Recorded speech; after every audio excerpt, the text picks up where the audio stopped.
Buenas tardes, profesor. Mis compañeras y yo le vamos a hacer una entrevista el día de hoy.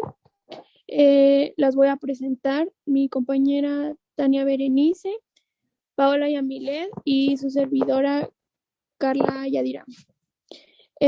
Primeramente, necesitamos saber su nombre completo y en la universidad en la que labora. Muy buenas tardes, equipo. Mi nombre es Guillermo Escalante Rodríguez y soy profesor de asignatura en la Universidad Autónoma de Chiapas, en la Facultad de Humanidades, Campus 6.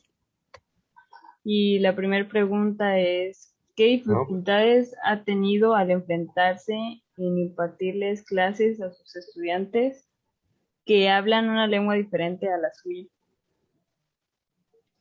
Muy bien. Respecto a esta pregunta, yo personalmente no he tenido o no me he encontrado en contexto eh, multicultural, bilingüe. Sin embargo, sí he hecho investigación en telesecundarias en contextos donde se hablan dos o tres lenguas en la comunidad. Y platicando con un profesor al respecto y pues, viviendo en ese contexto, porque hago etnografía, hacía etnografía en ese contexto, sí pude percibir por parte de los profesores que la mayor complicación es la comunicación, pero no de ellos hacia, no entre estudiantes, perdón, sino de ellos hacia los estudiantes, porque habían palabras o conceptos que en el español son muy abstractos. Entonces, a los estudiantes les costaba muchas veces entender qué es lo que el profesor quería decir. Entonces, el profesor tenía que utilizar tenía que utilizar a otro estudiante que tuviera mejor dominio del español para utilizar palabras para que comprendiera. Y dos, tenía que hacer siempre ejemplos o dibujos para que los estudiantes comprendieran este concepto ambiguo, ¿no? Y les repito, en español tenemos muchos conceptos ambiguos al respecto. La otra era la comunicación, pero ya más informal con los estudiantes, principalmente porque entre ellos hablaban su lengua, ¿no? Y si alguien como docente trataba de preguntarles algo, se sentía como un aire un aura de estás interrumpiendo, ¿no? Esa y la otra era, pues también era muy difícil acercarse a ellos porque, pues repito, como ellos siempre hablaban entre su lengua, pues a veces como docentes se sentían excluidos, y como que acercarse a su mundo, a su cosmovisión y a su vida diaria, pues resultaba ser muy, muy complejo, ¿no? Justamente por estas barreras lingüísticas. Ok, profe, muchas gracias.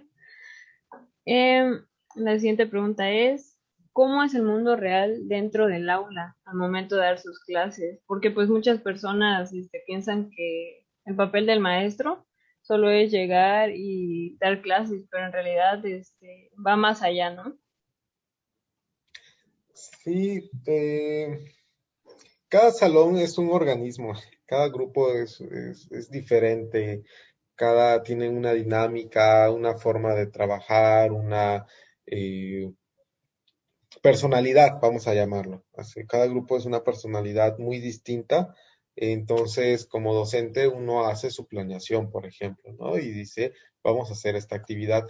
Pero obviamente ya en clase ya es muy diferente, o bueno, dentro del grupo, ya es muy diferente como uno planea las cosas y cómo ya las va a representar en el salón de clases, ¿no?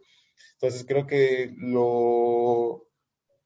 este mundo real tiene que ser, se tiene que adaptar a la personalidad de cada grupo y sobre todo ser flexible hacia, hacia las necesidades de los estudiantes y en general del grupo. Y termina siendo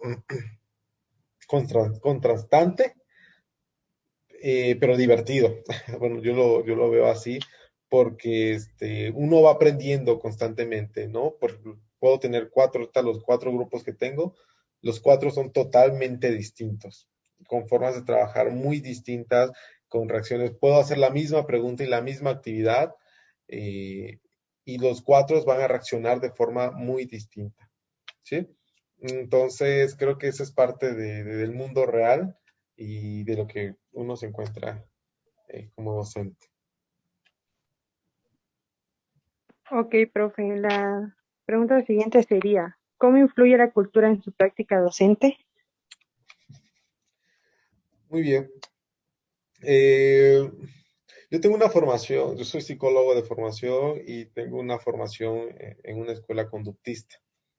Entonces, como tal, siempre tenemos como ciertos estándares básicos, ¿no? Entonces, y digo, uno termina enseñando a como le enseñaron. Y siempre he tenido muy presente a uno de mis profesores de la carrera que siempre era muy amable, era muy divertido, pero siempre fue muy respetuoso, ¿no? Entonces creo que parte de esa personalidad, de su docencia de él, la tengo, o bueno, la trato de representar también, ¿no? Eh, y es parte de mi cultura, al menos de mi cultura formativa, ¿no? El ser respetuoso, el escuchar, el ser amable, comunicativo, responsable, dedicado al grupo, porque pues, les repito, pues lo he vivido de esa forma. Gracias, profe. La siguiente pregunta sería, ¿muestra cultura frente al resto de estudiantes de su salón, en clase o en diversas actividades extracurriculares?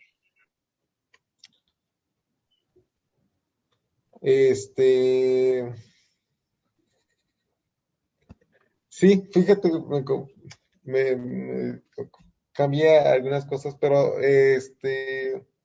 sí, muestro principalmente, y creo que caeríamos en un error si tratamos de mantenernos muy ajenos al grupo, ¿no? Porque al final de cuentas también somos parte de la dinámica, ¿no? Aunque tengan muchos profesores, cada profesor va a traer un poco de sí al grupo, pero también se va a compaginar y se va a combinar. Entonces, pues mayormente, pues digo, no tengo una brecha generacional, tengo 27 años, no tengo una brecha tan grande como de 40, 50 años bueno, como 20, 30 años de diferencia. Entonces, mi navegación por redes sociales, por las tendencias actuales, por la cultura pop, pues son parte de mi vida diaria. Entonces, sí, toco temas, hago algunas alegorías sobre memes, sobre temas actuales, sobre películas, mayormente con temas de películas. Este, sobre esto, sí, así es como muestro mi cultura. O sea, sí la manifiesto, sí la expreso y creo que es fundamental también para las actividades extracurriculares, ¿no? A tener esta relación estrecha con los estudiantes, pero mantener esta relación docente-estudiante y hacerla más digerible. Y así. Gracias, profe. ¿No? Ok, profesor, entonces continuamos con la siguiente pregunta. ¿Qué actividades implementa o qué tácticas implementa para fomentar la igualdad dentro del aula? Esa pregunta me hizo pensar mucho porque en general creo que es uno de los temas que no se analiza al hacer una planeación, principalmente porque el objetivo es el contenido y muy pocas veces, pues igual a veces por las prisas o por lo general, no vemos esta parte de si una técnica va a ser apta para todo. Yo, en lo personal, hago muchas dinámicas lúdicas y siempre pido la participación de todos, participación plenaria, ¿no? Pero también trato de hacer actividades al mes, por ejemplo, con los de segundo, que estoy trabajando una materia muy, muy, muy teórica. Sí me logré dar cuenta que hay estudiantes que se desenvuelven en plataforma muy vívidos, muy ágiles, y hay estudiantes que les tengo que pedir directamente la participación porque sé que no hablan. Y en clase presencial pasa lo contrario, ¿no? O los que hablan siempre hablan.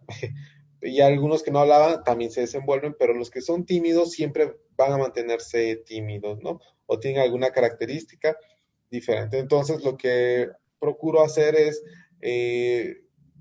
cosas kinestésicas, actividades kinestésicas, crear, dibujar, diseñar, jugar, exponer, para involucrarlos a todos. Creo que esa podría ser mi aportación a través del juego y de expresiones y de técnicas expresivas.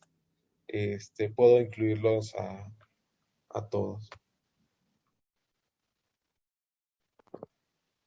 Ok, profesor, muchísimas gracias. No sé si mis compañeras tengan algo más que agregar y si no, pues creo que eso sería todo. Muchísimas gracias por habernos permitido entrevistarlo. De No nada, sé si muchas gracias a ustedes por la oportunidad. Y profe, gracias por tu tiempo. Sí, profe, gracias.